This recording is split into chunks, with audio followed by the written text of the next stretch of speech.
Good morning, students. Today we study one of the concept in sampling theory called as students T distribution. After studying some important definitions or contents related to sampling, as in assignment I have given the 4 questions in the previous class. Such type of questions will be asked from that basic concept in VTU examination. Next problem they will ask you related to this student T distribution. Sir William, one of the scientists, Gosset, he has under his pen name student, he derived some theoretical contribution. So what is that theoretically he has taken is, here he derived a test of the significance, that what hypothesis we have done is correct or not. To check that, he has taken a concept of statistical condition of mean. So mean of which one? Sample. So sample mean.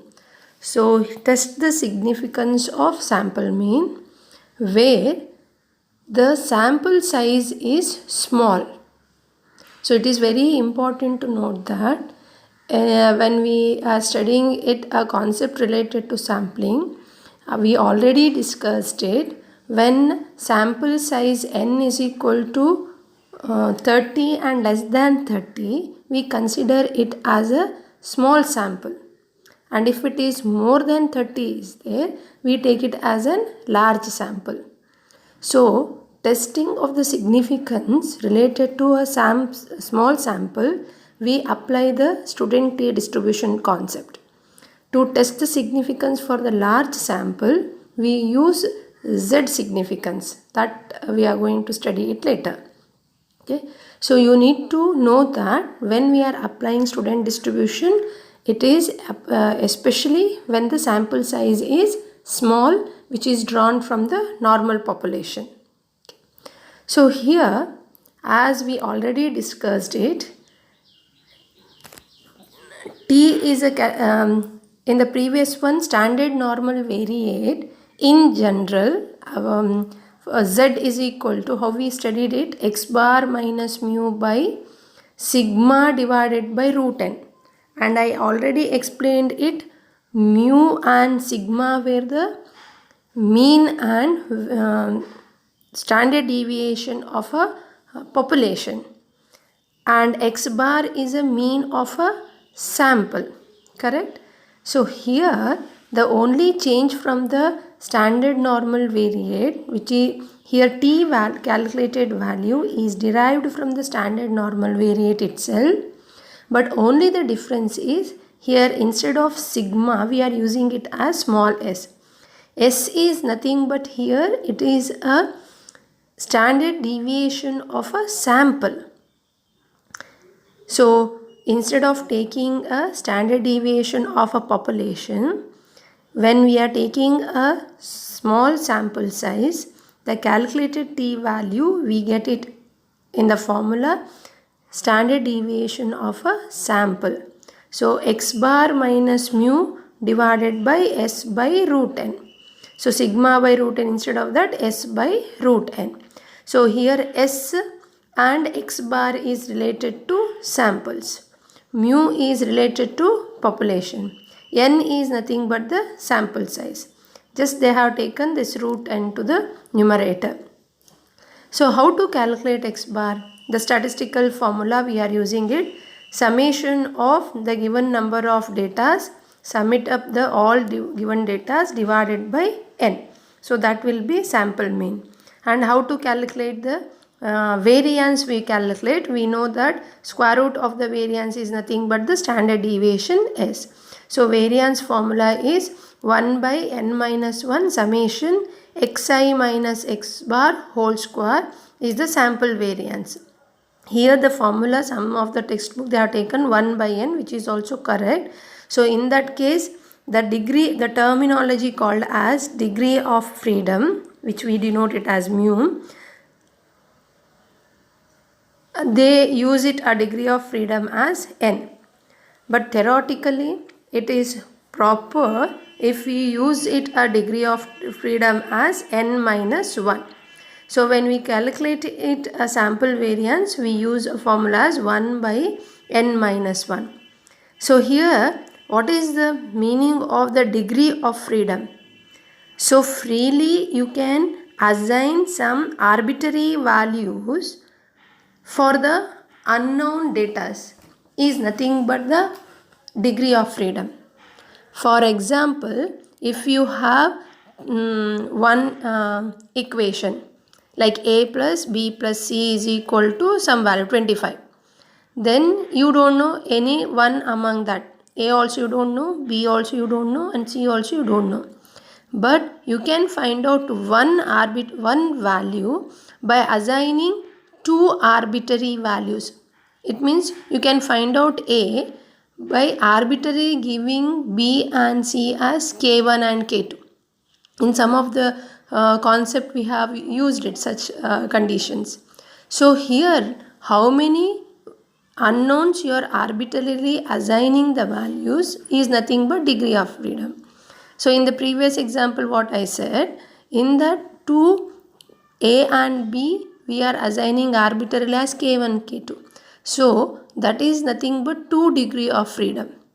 So here when we are doing a calculation in T distributions, we take it as n minus 1 degree of freedom. There is a theoretical concept like n number of samples we are taking it when sample mean is found.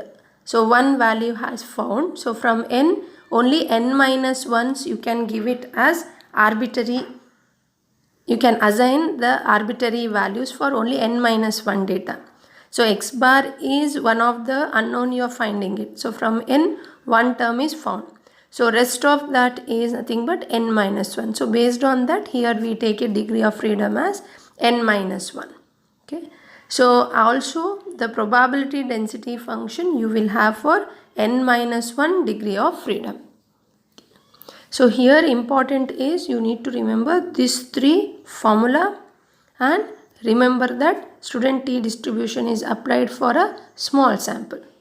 Okay.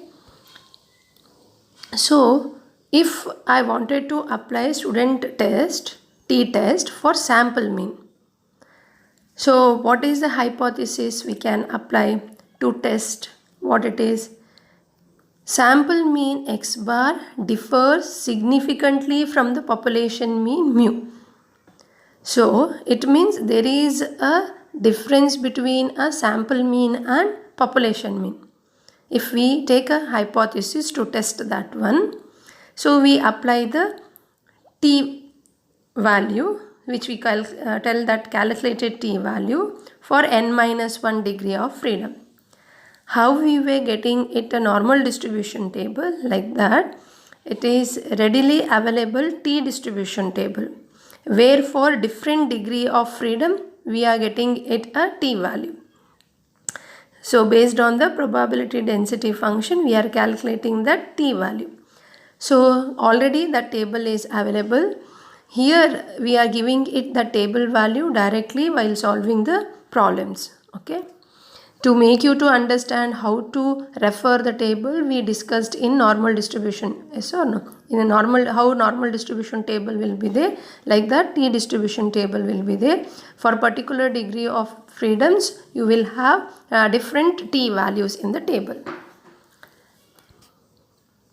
Now, when you are testing the hypothesis, when we need to accept the hypothesis and when we need to reject the hypothesis in student T distribution, that condition you need to know. Always the calculated T value, if you get less than the table T value at 5% significance level.